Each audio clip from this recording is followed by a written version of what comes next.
Hey, what's up guys, my name is Nof. Welcome to another tech video, and today's episode is going to be about the $900 gaming PC, also aka called Phoenix, because the motherboard has a Phoenix in it and it's all red and orange at the same time. You know, I'm just going to call it Phoenix and there you go, okay, don't judge me. Now this PC build is going to be including the new 2nd generation Ryzen series, which is a bit more powerful this time, and as well for still having 6 cores and pretty much a great CPU for live streaming and gaming at the same time, which is good for many people who want to, or thinking, or maybe, I don't know, maybe if you're thinking like having a PC that's pre-built for that, and in case you change your mind on making a live stream, then you're like, okay, live stream, and there you go, ready up. So it's already there. So without wasting more time, let's get to the PC build. Also, there's a disclaimer again, if you're thinking of live streaming on a Ryzen series, go ahead. To be fair, Ryzen is good for that type of occasion as well, it's still good for that as well, but sometimes for professionals I prefer that Intel is your choice for reasons. Of course, still AMD has its good point, one which is the price is always going to be cheaper and still similar to the Intel, which is good.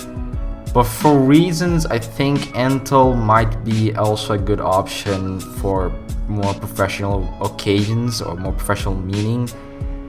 But I'm not saying AMD is not for that. AMD and Intel still are similar, although cheaper for AMD.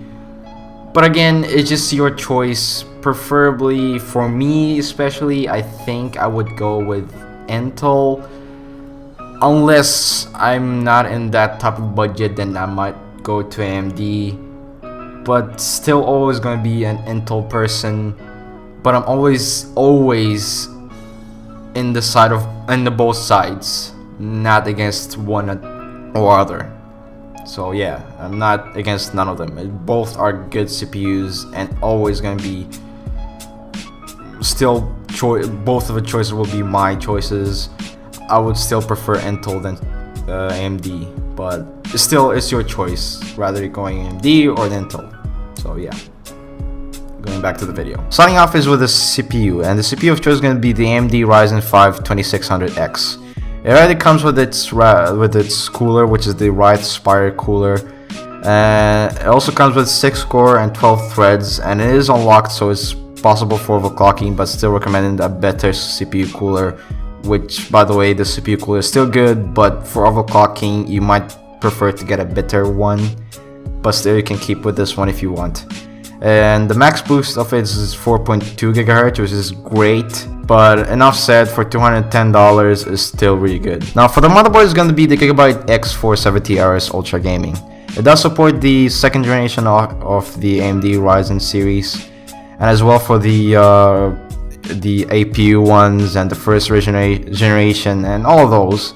It does support Crossfire and SLI as well, which is great for those who want to have a Crossfire and SLI or dual graphics card in general type of thing. And again, it's really great motherboard with RGB and everything. And to be fair, this is the cheapest motherboard out there for the 2nd generation of Ryzen.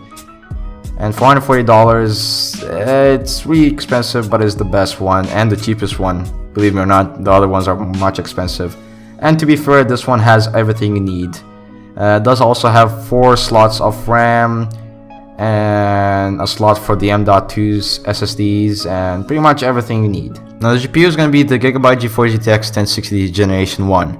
It does have 3 gigs of VRAM, and it is overclockable, so it can boost clock to 1847 MHz, which is really great. But again, it is 3 gigs of VRAM, so if you want to go to 6 gigs, go ahead, but the FPS difference is not really a lot. The only reason you go to a 6 gigs is if you want a better graphically looking game than FPS wise, but FPS wise will still be the same. It does support 8K display and 60 Hz, since it has a display port, 3 of them which is a lot, and only one HDMI port, but it's a 2.0 one, so still 4K 60 Hz supported. And again, for $270 is really not that bad. And again, it does support the RGB, which is great. I mean, who would not like to have an RGB anyways? But again, it does have those things, and does have 2 fans for better cooling and everything. And again, for $270 is really not that bad. You could go to a 250 option, which is there's not a lot of stuff, for example RGB and all that stuff, but again, still really cheap for this type of graphics card, and it doesn't have a lot of on Amazon, so go ahead, pick it up before it ends. But again, $270 is really cheap. Now for the memory, we're going with the Patriot Viper 8 gigs of DDR4 RAM. It is 2 dual sticks, so it's 4 gigs each. It is LED as well. It has a red LED, which is really great. And again, lights, why not? And as well, that it is 3000 megahertz, which is really great, really powerful. But again, you don't really need that much of amount of megahertz for a RAM, but you know, typical consumer, they prefer to have more, which I mean, that's a good idea. I would recommend that if you're doing a lot of hard work thing. But again, it was really cheap, it's really good, and it has LED and everything for $100. There's cheaper ones, but this one might be the perfect, especially for me, since it has a red LED. I love red color. Anyways, that's the best option. Go ahead. Now for the storage, we're going with the WD Blue 2 terabytes. It is 3.5 inches form factor. It has a SATA 6 gigs of interface. It is 5400 RMP, and the buffer is 64 megabytes. And again, for gamers and gamers and maybe professionals who want to live stream and all that stuff, it is still good. And for 2 terabytes, it is a lot of storage for you, and you still have empty. Believe me, I already have 2 terabytes of storage in total, and still have 400.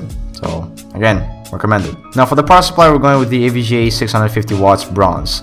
It is semi-modular, and again, for $50, which is really cheap right now, 650 watts is really good. And again, 650 watts is actually more than enough than you need. So it's still powerful enough to actually make you upgrade your PC if you want to in the future. But again, $50, semi-modular and everything, and 650 watts, I would totally go with it. Now for the case, it's going to be with the Corsair Carbide Spec 04. It is a mid-tower gaming case, and again, it is black and red, so it kind of match up with the parts. And it's still really great case. Now you could go with the Spec 01, which is a bit different, but to be fair though, that one is for another build, so I'm just going with this one. Again, it's still good looking, so it still have this different or unique special look, especially since the PC is called Phoenix. It kind of makes sense. So for $35 is still really cheap. So yeah, thank you guys so much for watching. If you guys want to see more, comment down below, share this video, give a like, subscribe again, and also as well that if you guys have thoughts about this PC build, please tell me. I would really appreciate if there's something that I could have done. For example, I don't know, anything. And I will be making more PC builds and tech videos in general. I'm thinking of making a lot of tech videos. I'm thinking of making a lot of videos in general. Starting today, I will try to send this video before it hits June 1st, which I hardly doubt, but I will try. So yeah, so besides, also for the PC builds, I will be making the more expensive ones as well, but in general I'll be making the $600 to $800 runs, which is the price point for many gamers, for many people who want just a PC to play and possibly record, maybe, and live streaming, maybe. This one is a bit more than $800, so it's not exactly the price point that people would like to. Unless you're going with a GTX 1050 Ti and 1 terabyte, then maybe. Yeah, maybe. But that's not the point. I'm just giving up ideas for my other video. But anyways, thank you so much for watching, and I'll see you guys in the next video. Peace.